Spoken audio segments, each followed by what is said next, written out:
Bab 10, Gubuk Sang Mayor. Gadis dalam cermin itu mengedipkan kedua matanya. Sekarang baru pukul 7:15. Tidak perlu terburu-buru pulang. Ibu Sophie selalu santai pada hari Minggu, maka dia mungkin masih akan tidur selama 2 jam lagi. Haruskah dia masuk lebih jauh ke dalam hutan dan berusaha menemukan Alberto Knox? Dan mengapa anjing itu menggeram kepadanya dengan begitu galak? Sophie bangkit dan mulai melangkah di jalan yang dilewati Hermes. Dia membawa amplop coklat dengan halaman-halaman dipenuhi penjelasan tentang Plato di tangannya. Setiap kali jalan bercabang, dia mengambil jalan yang lebih lebar. Burung berkicau di mana-mana, di pepohonan dan di udara, di semak-semak dan belukar. Mereka sibuk dengan tugas pagi. Mereka tidak mengenal perbedaan antara hari Minggu dan hari kerja. Siapa yang pernah mengajari mereka untuk melakukan semua itu? Apakah ada sebuah komputer kecil di dalam tubuh mereka masing-masing yang memprogram mereka untuk melakukan hal-hal tertentu? Jalan itu menanjak ke arah bukit kecil, lalu menurun tajam di antara pohon-pohon cemara yang tinggi.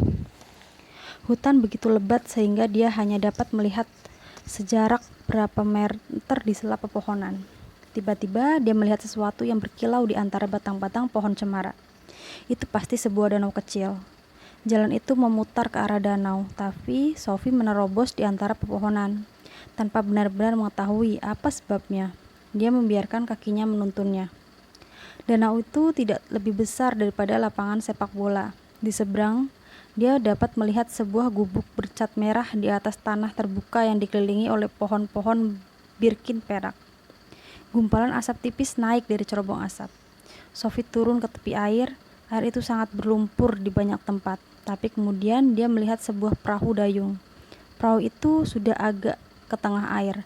Ada sepasang dayung di dalamnya. Sophie melihat sekeliling. Dengan usaha apapun, mustahil dia bisa menyeberangi danau menuju gubuk merah itu tanpa membuat sepatunya basah. Dengan yakin dia mendekati perahu itu dan mendorongnya ke dalam air. Lalu dia naik, memasang dayung pada kunci dayung. Lalu mulai mendayung menyeberangi danau. Perahu dengan cepat sampai ke tepi seberang. Sophie turun dan berusaha untuk menarik perahu di belakangnya. Tepian di sini jauh lebih curam dibandingkan dengan seberangnya. Dia menengok ke belakang hanya sekali sebelum berjalan menuju gubuk. Dia sungguh heran dengan keberaniannya sendiri. Bagaimana dia dapat seberani ini? Dia tidak tahu, seakan-akan sesuatu mendorongnya. Sophie menuju pintu dan mengetuk. Dia menunggu sebentar tapi tidak ada yang menyaut. Dia mencoba memutar pegangan pintu dengan waspada dan pintu pun terbuka. "Halo," dia berseru. "Ada orang?" Dia masuk dan mendapati dirinya berada di ruang duduk. Dia tidak berani menutup pintu di belakangnya. Jelas ada seseorang yang tinggal di sini. Sophie dapat mendengar kayu mendedas di tungku tua. Seseorang berada di sini belum lama ini. Di atas sebuah meja makan besar terletak mesin ketik, beberapa buku, sepasang pensil, dan setumpuk kertas. Sebuah meja yang lebih kecil dan 2 kursi berdiri di dekat jendela yang membuka ke arah danau. Selain itu, hanya ada sedikit sekali perabot, meskipun satu dinding penuh ditutup dengan rak-rak yang syarat buku. Di atas peti berlaci tergantung sebuah cermin bulat dengan figura kuning yang berat. Benda itu tampak sangat kuno. Pada salah satu dinding tergantung 2 lukisan. Yang satu adalah lukisan cat minyak sebuah rumah putih yang terletak selemparan batu di teluk kecil dengan sebuah rumah perahu merah. Antara rumah dan rumah perahu itu adalah taman landai dengan sebatang pohon apel, semak-semak yang lebat, dan bebatuan.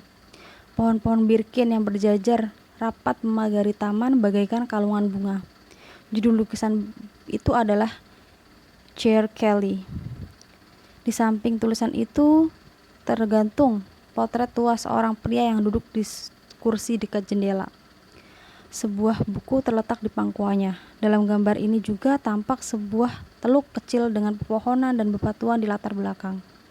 Tampaknya lukisan itu telah dibuat beberapa ratus tahun yang lalu. Judul lukisan ini adalah Berkeley.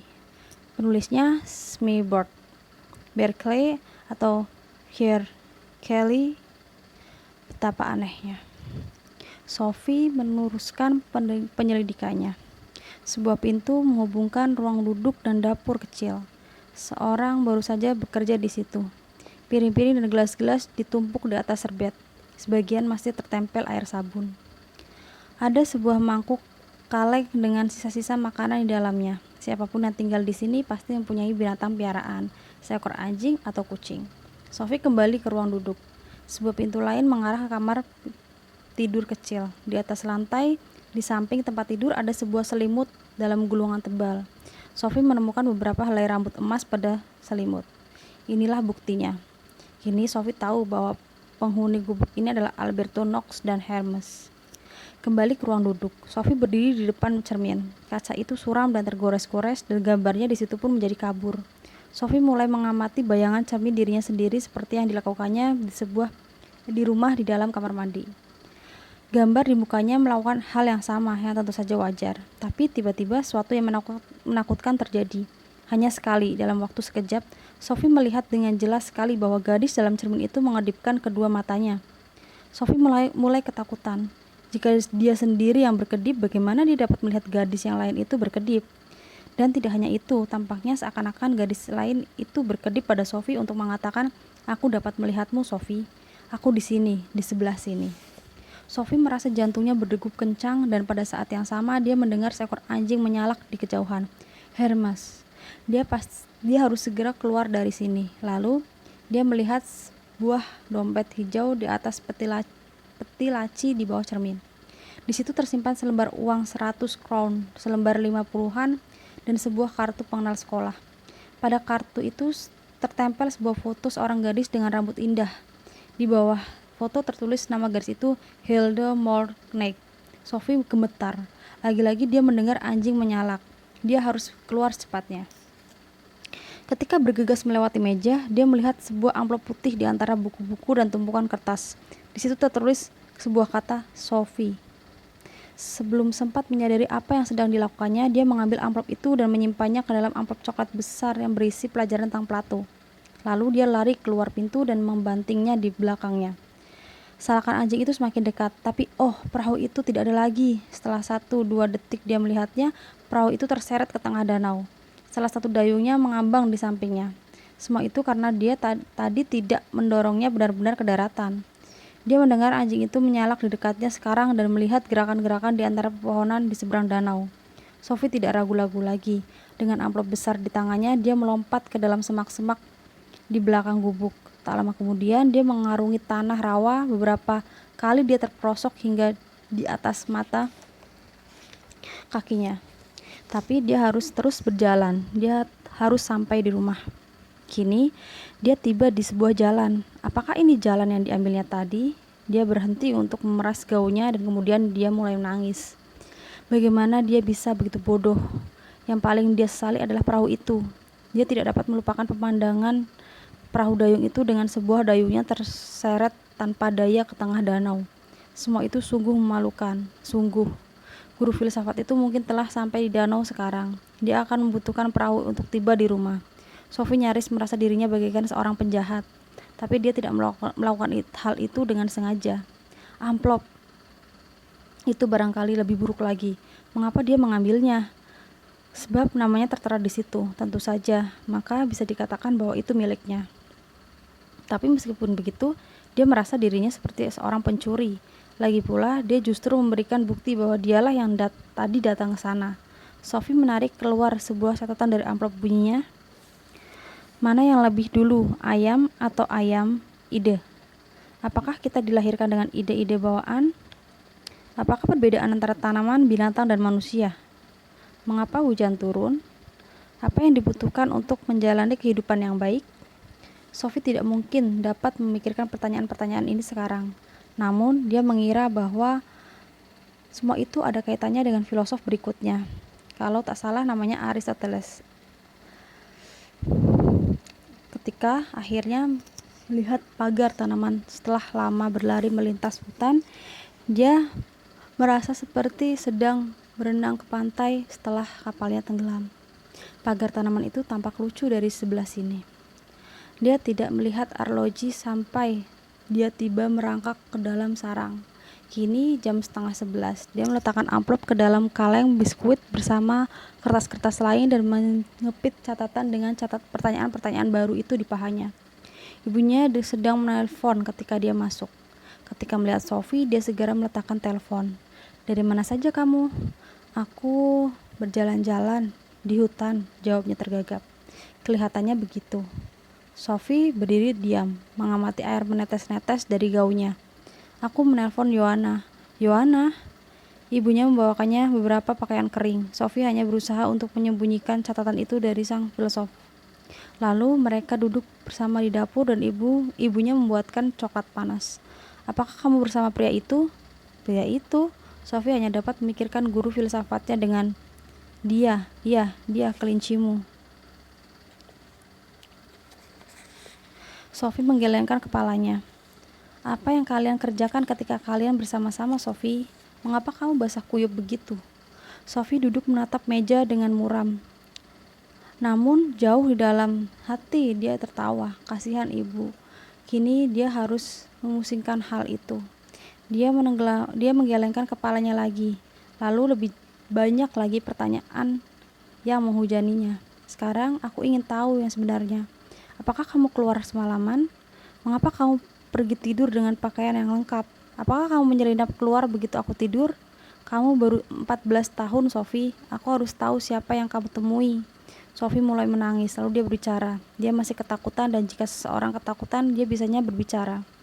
Dia menjelaskan bahwa dia bangun pagi-pagi dan berjalan ke hutan. Dia menceritakan kepada ibunya tentang gubuk dan perahu itu dan tentang cermin yang misterius.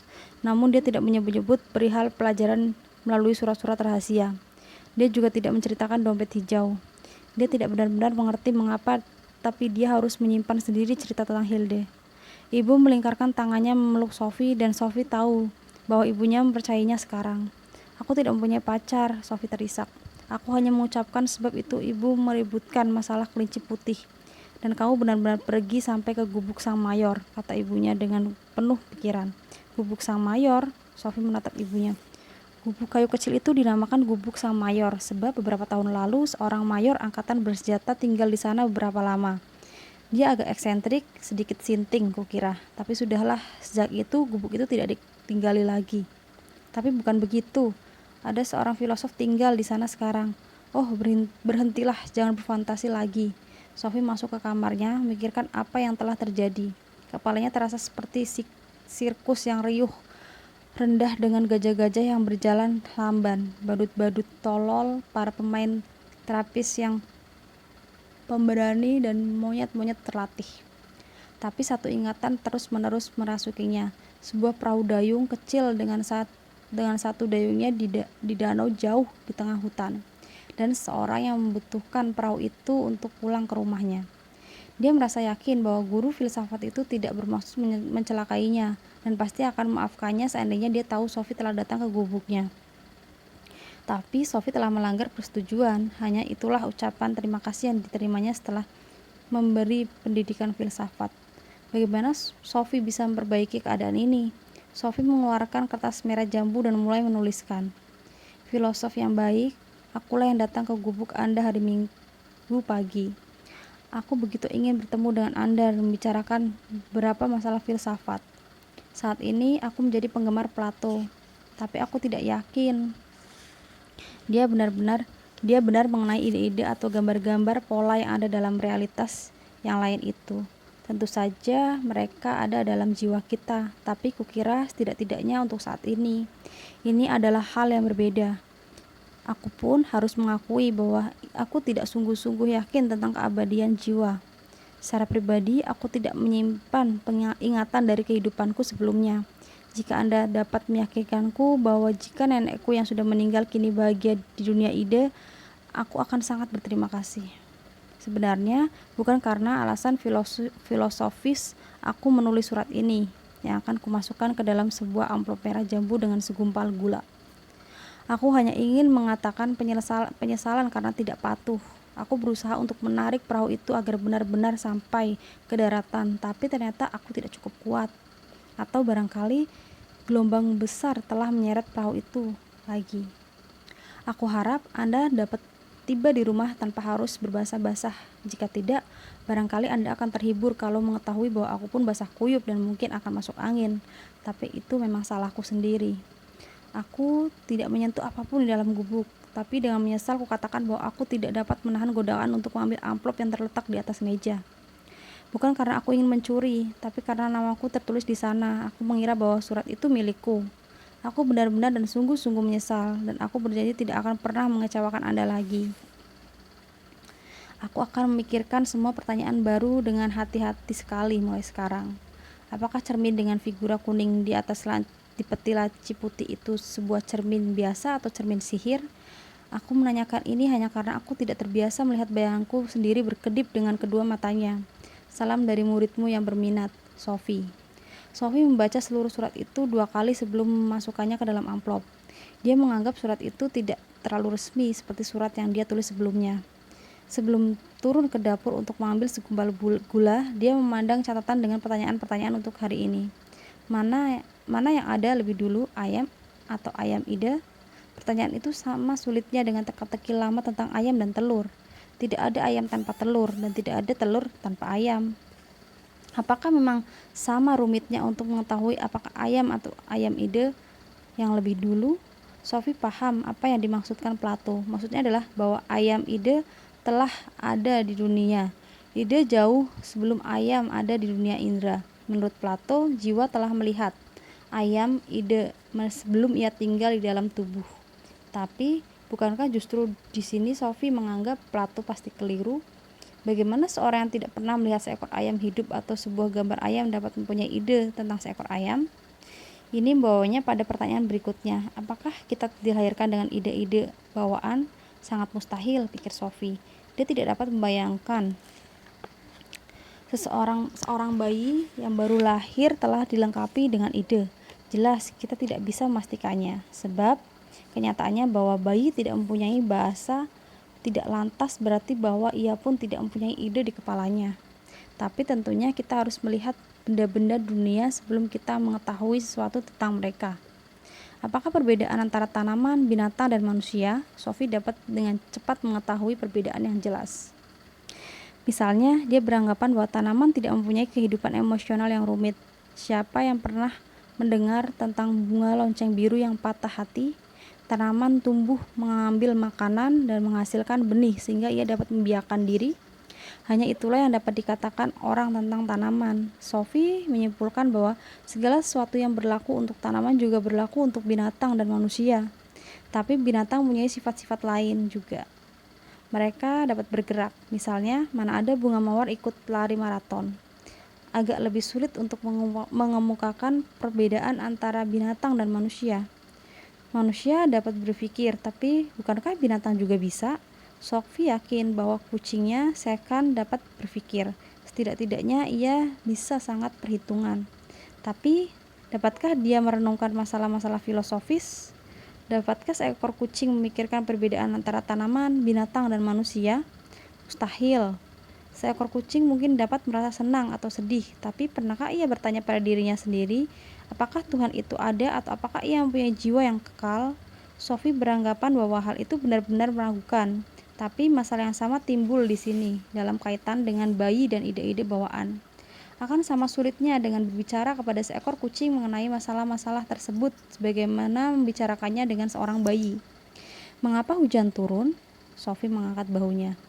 Hujan mungkin turun karena air laut menguap dan awan mengembunkannya menjadi titik-titik air hujan. Bukankah dia telah mempelajarinya di kelas 3? Tentu saja, orang dapat selalu mengatakan bahwa hujan turun agar tanaman dan binatang dapat tumbuh dan berkembang. Tapi apakah itu benar? Apakah hujan mempunyai tujuan nyata?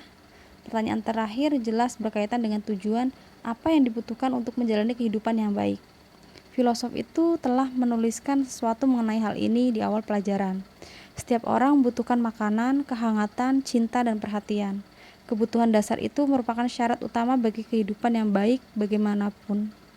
Lalu, dia pun mengemukakan bahwa orang perlu menemukan jawaban bagi pertanyaan filosofis tertentu. Barangkali juga sangat penting untuk mempunyai pekerjaan yang disukai. Jika Anda membenci lalu lintas, misalnya, Anda tidak akan senang menjadi sopir taksi. Dan jika Anda benci mengerjakan pekerjaan rumah, sebaiknya jangan menjadi guru. Sophie sangat menyukai binatang dan ingin menjadi dokter hewan. Tapi, dia tidak merasa perlu memenangi uang 1 juta dari lotre untuk dapat menjalani kehidupan yang baik. Justru sebaliknya, Mungkin ada pepatah mengatakan, setan akan mendatangi mereka yang menganggur. Sophie tinggal di dalam kamarnya hingga ibu memanggilnya turun untuk menikmati makan besar siang hari. Dia telah menyiapkan stik daging sapi dan kentang panggang. Juga tersedia puding stroberi dan krim untuk pencuci mulut. Mereka berbincang tentang berbagai hal. Ibu Sophie bertanya dengan cara bagaimana dia ingin merayakan ulang tahunnya yang ke-15. Hari ulang tahun itu tinggal beberapa minggu lagi. Sophie mengangkat bahu. Tidakkah kamu akan mengundang seseorang? Maksudku, tidakkah kamu ingin mengadakan pesta? Mungkin. Kita tidak mengundang Martha dan Anne Mary, dan Helen, dan Joanna tentu saja, dan Jeremy. Mungkin, tapi kamu sajalah yang memutuskan. Aku ingat betul ulang tahunku sendiri yang ke-15, kamu tahu. Rasanya itu belum begitu lama. Aku merasa aku telah benar-benar dewasa waktu itu. Aneh kan, Sophie? Rasanya aku belum berubah sama sekali sejak itu. Memang belum, tidak ada yang berubah. Ibu cuma berkembang, bertambah tua. Kedengaran dewasa betul kata-katamu. Aku hanya merasa semuanya terjadi sangat cepat.